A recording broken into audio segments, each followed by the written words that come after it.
Assalamualaikum warahmatullahi wabarakatuh.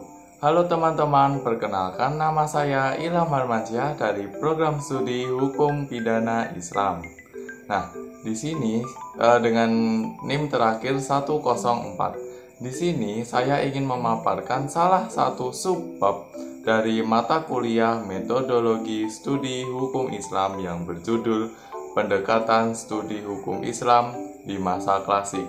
Nah, apa ya yang kita bahas pada hari ini? Nah, yang kita bahas itu apa sih hukum Islam klasik itu? Dan bagaimana ya pendekatan studi hukum Islam klasik? Bagaimana ya pendekatan studi hukum Islam di masa klasik itu? Nah, langsung saja kita ke pembahasannya.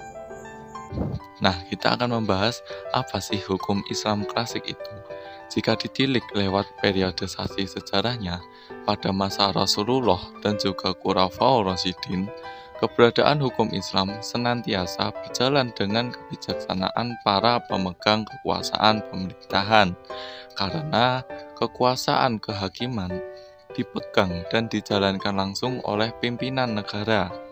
Namun, pada saat Bani Umayyah mengambil alih tampuk kekuasaan, perkembangan hukum Islam menuju ke arah yang berbeda. Karena apa? Karena telah ada pemisahan lembaga umara dan juga ulama. Hal ini berlangsung sampai pada masa Bani Abbasiyah. Nah, perselisihan dan pertentangan politik serta perebutan kekuasaan yang terjadi pada masa Bani Umayyah memberikan pengaruh yang sangat besar pada perkembangan hukum. Hukum yang mulanya merupakan jalan untuk mendamaikan pihak-pihak yang berselisih, namun pada sejak zaman Muawiyah disalahgunakan menjadi alat dan pelindung untuk kepentingan dan juga tendensasi kekuasaan belaka. Keberadaan hukum pada saat itu menimbulkan ketidakpuasan pada masyarakat. Akibatnya, tidak dapat diperoleh keadilan penanganan hukum dari pemegang kekuasaan, sehingga masyarakat mencari pendapat mengenai hukum kepada ulama yang mempunyai ilmu yang luas di bidang Al-Quran dan juga hadis. Nah, selanjutnya akan kita lanjutkan ke pembahasan berikutnya. Pendekatan studi hukum Islam di masa klasik itu menggunakan pendekatan linguistik. Nah, apa sih pendekatan linguistik itu? Linguistik itu berarti ilmu bahasa. Kata linguistik berasal dari kata Latin yaitu lingua yang berarti bahasa. Ahli ilmu linguistik awam disebut dengan linguis, dan Ferdinand de Saussure itu adalah seorang sarjana Swiss yang dianggap sebagai pelopor linguistik modern. Bukunya yang dikenal dengan Cours de linguistique générale dari tahun 1916 disebut sebagai pelopor dari buku linguistik. Istilah-istilah yang digunakan oleh Ferdinand menjadi istilah yang digunakan dalam linguistik. Istilah tersebut diantaranya adalah langue, language, dan parole. Language berarti bahasa tertentu, seperti pada frasa bahasa Indonesia, bahasa Jawa, dan juga bahasa yang biasa kita gunakan. Gimana sih pendekatan linguistik dalam mengkaji pendekatan studi hukum Islam di masa klasik? Nah, pendekatan di sini dapat diartikan sebagai sebuah cara pandang tentang bagaimana sesuatu dibahas dan juga dianalisa, didekati berdasarkan suatu teori atau ilmu tertentu. Di sini, pendekatan lebih bersifat operasional dari paradigma, namun tidak lebih operasional dari metodologi. Dalam konteks studi Islam, pendekatan yang dimaksud itu adalah cara seseorang dalam mengkaji atau memandang atau membahas dan menganalisa suatu objek agama Islam dengan menggunakan ilmu-ilmu atau teori-teori yang telah mapan. Nah, agama itu dijadikan objek studi.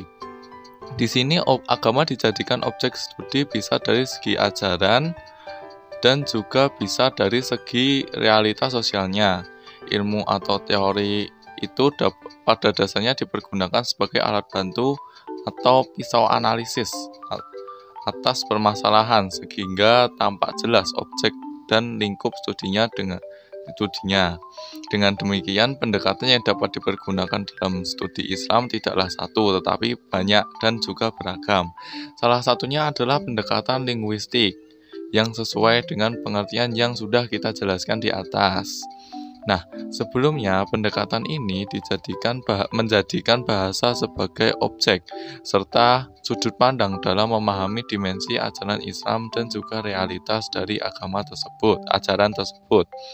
Pendekatan linguistik yang bisa digunakan dalam mengkaji studi Islam dibagi menjadi 2 poin utama, yaitu analisis bahasa dan juga analisis konsep.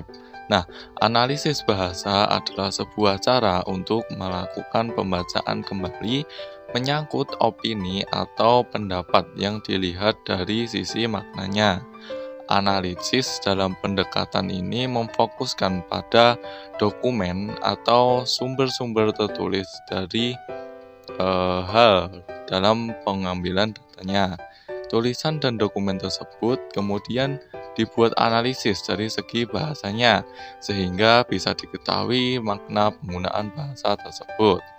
Adapun analisis konsep yang digunakan untuk analisis istilah atau kata-kata yang mewakili gagasan atau konsep itu sendiri.